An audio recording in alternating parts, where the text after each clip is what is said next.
বন্ধুরা, তোমাদের সাথে একটি গুরুত্বপূর্ণ ভিডিও নিয়ে আবার চলে এসেছি। তো তোমরা সবাই জানো কালকে অন্নপূর্ণা ভাণ্ডারের টাকা সবার অ্যাকাউন্টে ক্রেডিট করা হয়েছে। তো আমাদের কাছে একটি দিদিভাই এসছে, সেই দিদিভাইয়ের ব্যাঙ্ক অ্যাকাউন্টে টাকা ঢোকেনি। তো প্রথমে আমরা তার আধার কার্ড দিয়ে ডিবিডি লিঙ্ক চেক করে দেখি যে তার ব্যাংকের সাথে আধার লিঙ্ক করা নেই, ইনঅ্যাক্টিভ করা আছে। তো সেই ডিবিডি লিঙ্কটাকে আমরা কিভাবে অ্যাক্টিভ করব, ভিডিওটি সম্পূর্ণ দেখতে থাকো। ভিডিওটি একটু বড় হতে পারে, তো সম্পূর্ণ ভিডিওটি দেখার জন্য অনুরোধ করা হলো সবাইকে। তোমরা প্রথমে তোমাদের ফোনের গুগল ব্রাউজারে চলে আসবে, ক্রোম ব্রাউজারে, সেখানে সার্চ বাটনে তোমরা আধার লিখে সার্চ করবে। আধার লিখে সার্চ করার পরে তোমাদের সামনে একটি নতুন পেজ খুলে যাবে, যেখানে আধার লেখা আছে সেই লেখাটির ওপরে তোমরা টাচ করবে। এরপরে তোমাদের সামনে আধারের অফিসিয়াল যে পেজটি আছে সেটাই ওপেন হয়ে যাবে। ওপেন হয়ে যাওয়ার পরে তোমরা পেজটিকে একটু ওপরের দিকে নিয়ে যাবে। ওপরের দিকে নিয়ে যাওয়ার পরে নিচে দেখবে লেখা রয়েছে এখানে ভেরিফাই আধার নাম্বার বলে যে লেখাটি আছে সেই লেখাটির উপরে তোমরা টাচ করবে। টাচ করার পরে তোমাদের সামনে একটি লগইন বলে যে অপশানটি আসবে, সেই লগইন বলে অপশানে তোমরা আবার টাচ করবে। টাচ করার পরে তোমরা তোমাদের আধার কার্ড নাম্বারটি এখানে টাইপিং করবে। আধার কার্ড নাম্বারটি টাইপিং করার পরে পাশে যে ক্যাপচার যে বাটনটি আছে, ক্যাপচারটি তোমরা এখানে ফিল আপ করবে। ক্যাপচারটি ফিল আপ করার পরে তোমরা তোমাদের যে আধার কার্ডের সাথে যেই ফোন নাম্বার লিঙ্ক করা আছে সেই ফোন নাম্বারে তোমাদের একটি ওটিপি চলে যাবে। তোমরা এখানে টাইপিং করবে। টাইপিং করার পর নিচে যে লগইন বলে যে অপশানটি আছে, তোমরা লগইন বলে অপশানটিতে টাচ করে যাবে, যেখানে তোমরা উপরে দেখতে পারবে যে তোমাদের আধার কার্ডের যে ছবিটি দেওয়া আছে সেটা দেখতে পারবে। এরপরে তোমরা পেজটিকে একটু নিচের দিকে নিয়ে চলে যাবে। যাওয়ার পরে ব্যাঙ্ক সেন্ডিং বলে যে অপশানটি আছে সেই অপশানে টাচ করলেই তোমরা দেখতে পারবে যে এখানে এই ব্যক্তির ব্যাংকের সাথে আধার লিঙ্ক করা নেই, ইনঅ্যাক্টিভ লেখা আছে। তো এবার আমরা অ্যাক্টিভ কিভাবে করব। তো আবার তোমরা তোমাদের ফোনের ক্রোম ব্রাউজারে চলে আসবে। এরপর গুগলে সার্চ বাটনে এনপিসিআই লিখে সার্চ করবে।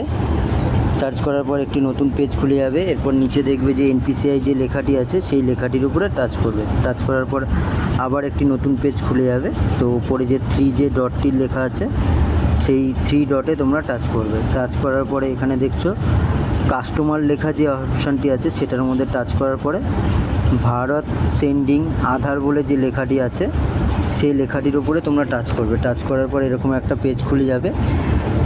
তারপরে আধার সেন্ডিং বলে যে অপশানটি আছে সেই অপশানটিতে টাচ করবে। এখানে তোমরা তোমাদের আধার কার্ড নাম্বারটি দেবে। যেই ব্যক্তি আধার কার্ডের সাথে ব্যাঙ্ক অ্যাকাউন্ট লিঙ্ক করবে সেই ব্যক্তির আধার কার্ডের নাম্বারটি তোমরা এখানে টাইপিং করবে। আধার কার্ডের নাম্বারটি টাইপিং হয়ে যাওয়ার পরে নিচে যে সেন্ডিং আর ডিসেন্ডিং বলে যে অপশানটি আছে তোমরা এখানে সেন্ডিং বলে টাচ করবে অপশানটিতে। টাচ করার পরে নিচে দেখবে ইওর ব্যাঙ্ক অ্যাকাউন্ট যে অপশানটি আছে তার নিচে সেন্ডিং টাইপিং যে অপশানটি আছে এখানে আমরা নিচেরটা সিলেক্ট করে নেব, মুভমেন্ট ফর ইওর ব্যাঙ্ক। এরপর আমরা ব্যাঙ্ক অ্যাকাউন্টটি সিলেক্ট করে নেব। এখানে আমরা ব্যাঙ্ক অফ বরোদা যে অ্যাকাউন্টটি আমরা অ্যাক্টিভ করব আধার কার্ডের সাথে সেটা আমরা সিলেক্ট করে নেওয়ার পরে নিচে অ্যাকাউন্ট নাম্বার যে অ্যাকাউন্ট নাম্বারটি আপনারা এখানে আধার কার্ডের সাথে লিঙ্ক করবেন, ডিবিডি লিঙ্ক, সেই অ্যাকাউন্ট নাম্বারটি আপনারা এখানে টাইপিং করবেন। নিচে কনফার্ম ইওর অ্যাকাউন্ট নাম্বার, সেখানেও আমরা আপনাদের অ্যাকাউন্ট নাম্বারটি আবার এখানে টাইপিং করে নেওয়ার পরে নিচে দেখবেন একটি অপশান চলে আসবে। অ্যাকাউন্ট নাম্বারটি দেওয়ার পরে নিচের দিকে একটু চলে আসবেন, এখানে একটি বক্স আছে, বক্সে টাচ করে আপনারা নিচের দিকে একটু চলে যাবেন। এখানে আপনাদের একটু ক্যাপচারটিকে ফিল আপ করে নেবেন। তো আপনাদের এখানে ক্যাপচারটি ফিল আপ করে নেওয়ার পরে সাবমিট যে বাটনটি আছে সেই বাটনটিতে আপনারা টাচ করবেন। এরপরে আপনাদের সামনে টার্ম অ্যান্ড কন্ডিশনের একটি পেজ চলে আসবে, সেখান থেকে আপনারা এগ্রি অ্যান্ড কনফার্ম বলে টাচ করার পরে আপনাদের যে আধার কার্ডের সাথে যেই ফোন নাম্বারটি লিঙ্ক করা আছে সেই ফোন নাম্বারে আপনাদের একটি ওটিপি চলে যাবে। ওটিপিটা আপনারা এখানে টাইপিং করে পাশে যে কনফার্ম যে বাটনটি আছে সেটার মধ্যে টাচ করবেন।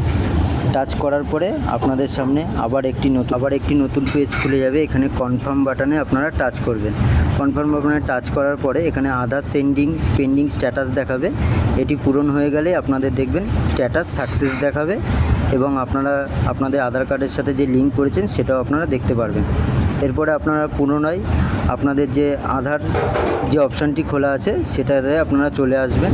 আধার অপশানটিতে আপনারা আবার চলে আসবেন। আসার পরে নিচে আবার চলে আসবেন, এখানে ব্যাঙ্ক সেন্ডিং স্ট্যাটাস বলে আসলেই আপনারা আপনাদের আধার কার্ডের সাথে যে ব্যাংকের ডিবিডি লিঙ্ক করেছেন সেটা আপনারা স্ট্যাটাসটা অ্যাক্টিভ দেখতে পারবেন।